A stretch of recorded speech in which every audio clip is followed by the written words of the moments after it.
listen to a young girl who was saying that the African community here is totally very angry. Like, from our elders. Was the so-called State of Niger Delta of the Federal Republic of Nigeria. He went to several schools to make your academic services of advancement college to Delhi and go gather, destroy their food.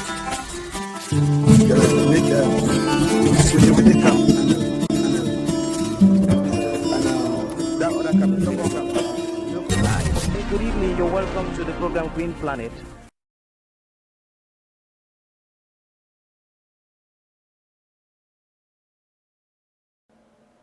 African Center for Community and Development is into diverse agricultural activities, including cassava farming, pepper farming, and a wide array of agroforestry activities at its Green Cradle project. It is this focus on food security that allows the organization to rally all the community stakeholders in organizing workshops for the improvement of food security, the fighting of poverty, as well as improving capacities in agriculture and agricultural value chains in Cameroon. Encounter. So you're all welcomed here at the Earth Complex, and I'm very proud to have you here and to take your time to come here. So I hope we're going to have a dynamic participation.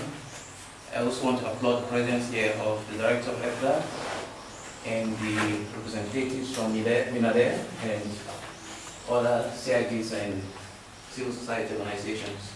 You're all very welcome. So what we're saying is that if we get rid of this system, the land prices would improve. The availability to land would improve. The availability to food would improve because the prices of food would improve.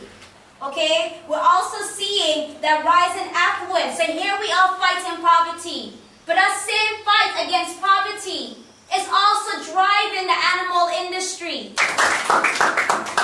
And we shall be moving to the Director of EFDA, Mr. Tanda Godwin, who is here. EFDA is the Environment Protection and Development Association, and he has a very deep knowledge of development-based issues, and he's been working for over 10 years, maybe 15 years plus, in the development cycles in Cameroon. So he is going to be contributing some ideas here in the conference. And for what Ms. Abigail has said, you should keep your questions. We're going to be coming back for a question and answer session so that she can explain more about some of the points that she has raised. Okay, so Director, you're welcome. Well, ladies and gentlemen, as earlier said, my name is Tanda Godwin Ade, and I am the team leader for the Environmental Protection and Development Association. It's a civil society organization based in our locality, very specific, my work.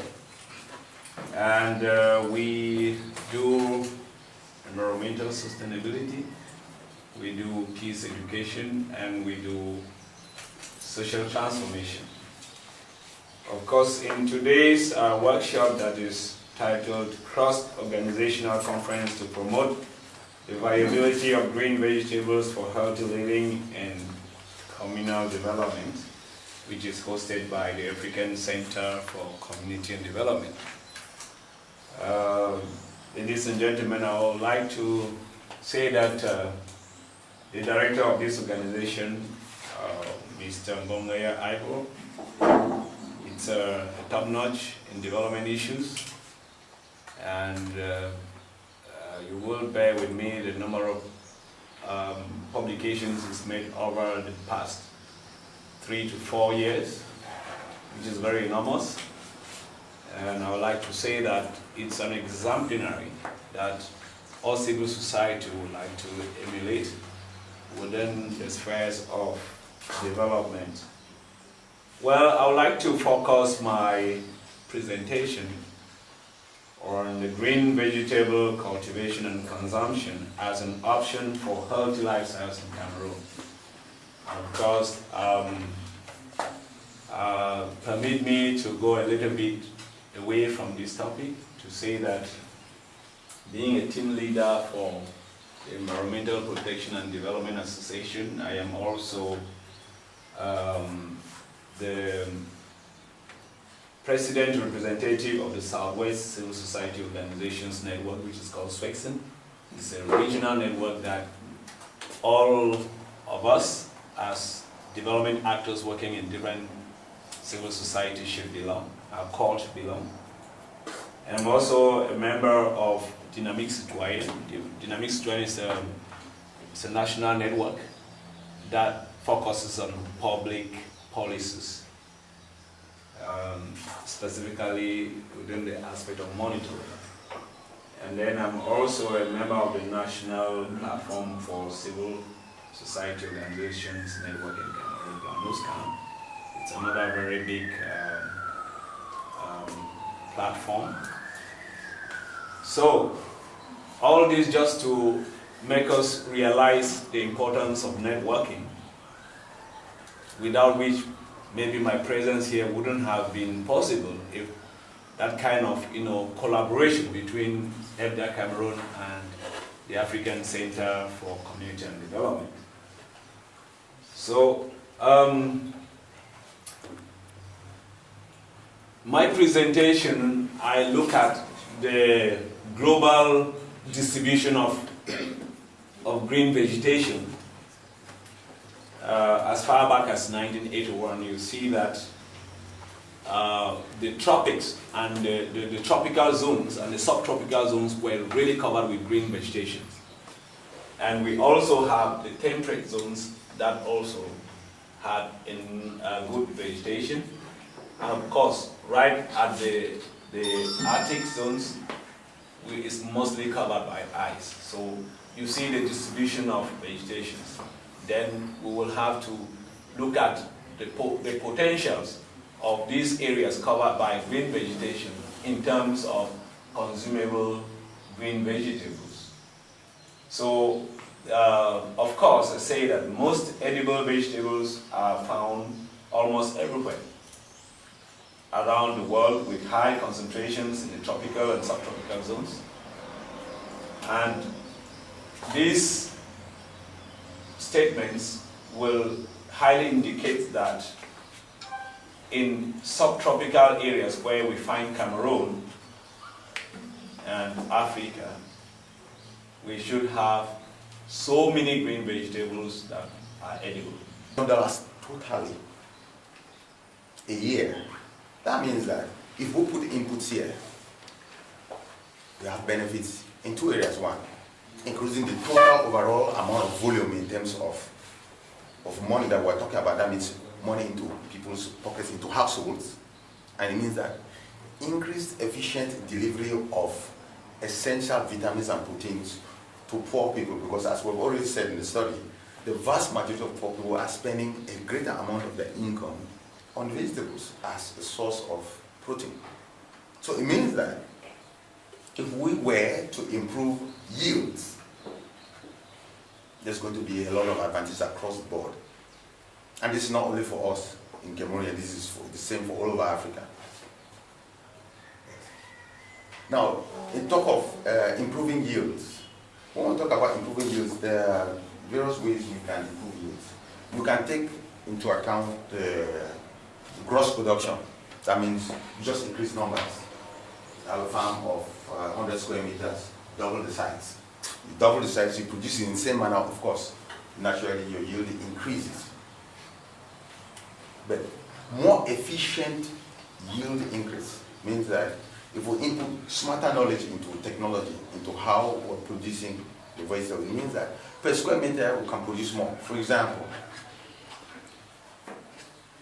better seed production, better plant procedures, That means your vegetable that was producing maybe, how many plants that will produce 40, 50 grams, that same amount, that same space will be now producing maybe double that quantity. And then you multiply down the land, you find that you have gains. Then the next thing would be in terms of intelligent applications towards getting produce from farm to market. We now live in an information technology age. It's a major part of us now. In fact, we're actually making a leap in Africa here, because a lot of the facilities which and the processes that went through in Europe and America, we don't need to go through that because we already have the internet here. We already have mobile phones. Those apps are around everywhere. I can see some of the app people here. So you can apply that to farmers' inputs and see direct benefits. Let's look at cholesterol. What does it mean? High blood cholesterol is one of the major risk factors for heart disease. The #1 killer in Africa and the world. Your cholesterol can decrease your risk of having a heart attack or dying from heart disease. Cholesterol is a fat-like substance found in your body. Your body needs cholesterol to function normally. But when there is too much cholesterol, it is deposited in your arteries, including those in the heart. This can lead to narrowing of arteries and to heart disease. This means that what? There will be no free flow of what? There will be no free flow of blood in your body stream. Okay? There will be some clots. Adults over the age of 20 should have a blood test at least every 5 years to monitor their cholesterol levels. So she used to go out for medical checkups. I'm talking in our list here, but it's trying to be sleeping. Diabetes. It is a serious chronic disease that affects a growing number of people. But diabetes can be controlled. It can even be prevented. Through lifestyle modifications, individuals can alter some of the risk factors for diabetes. The United Nations Food and Agriculture Organization estimates that about 805 million people of the 7.3 billion people in the world, or 1 in 9 people, were suffering from chronic undernourishment between 2012 and 2004. Almost all the hungry people, 791 million, live in developing countries, representing 13.5% or 1 in 8 of the population of developing countries.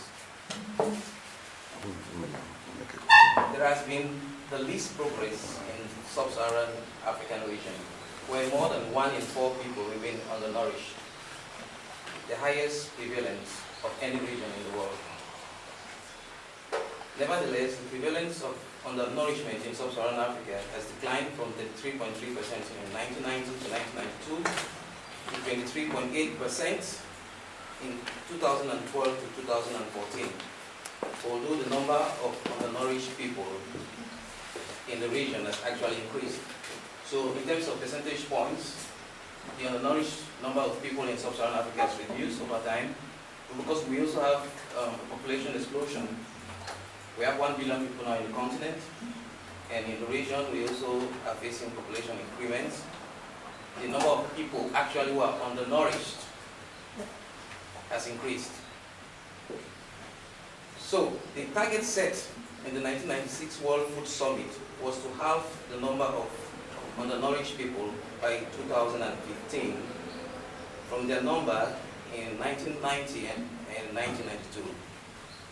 Since 1990 and 1992, the number of hungry people in the developing regions has fallen by over 200 million, from 991 million to 790.7 million. However, the goal was to halve it to 497 million people, which means that it has fallen short of what was anticipated. We still have a lot of undernourished people in the region. And children are the most visible victims of the undernutrition.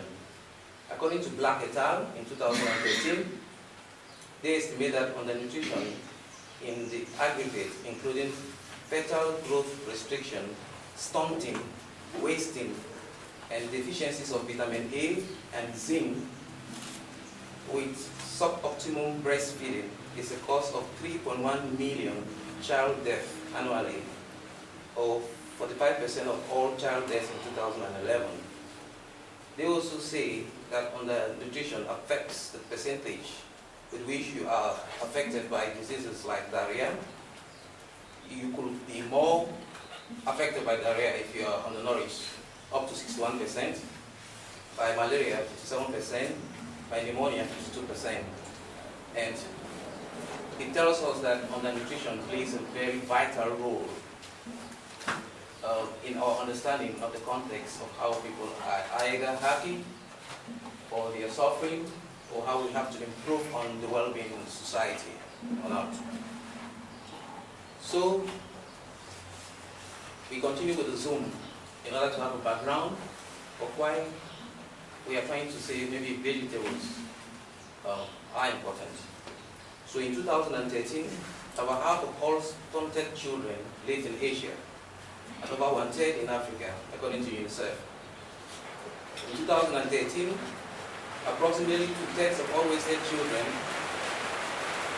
as I said, lived in Asia, 1/3 in Africa, and the same amount, the same percentage goes with severely wasted children.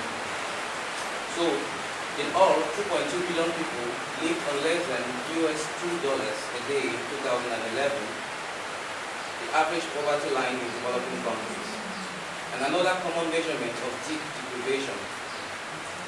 So, while we've been witnessing some form of growth in terms of education,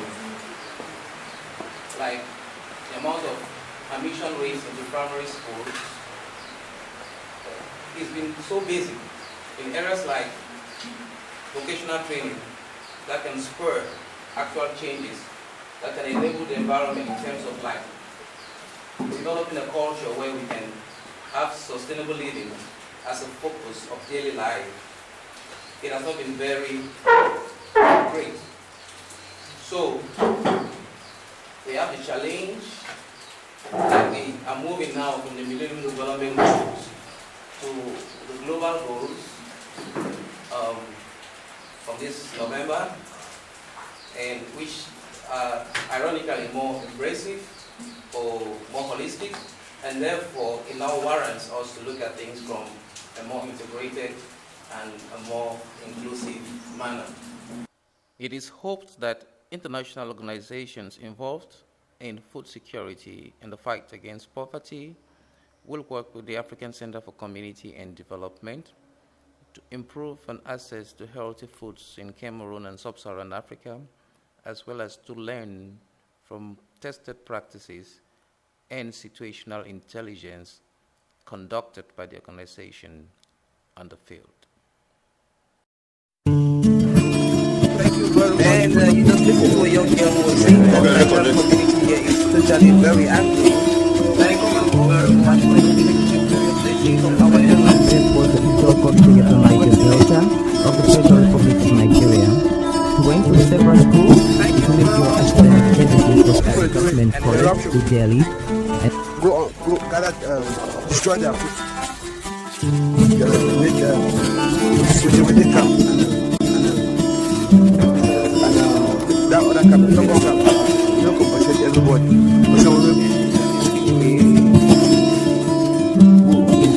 generation sometimes.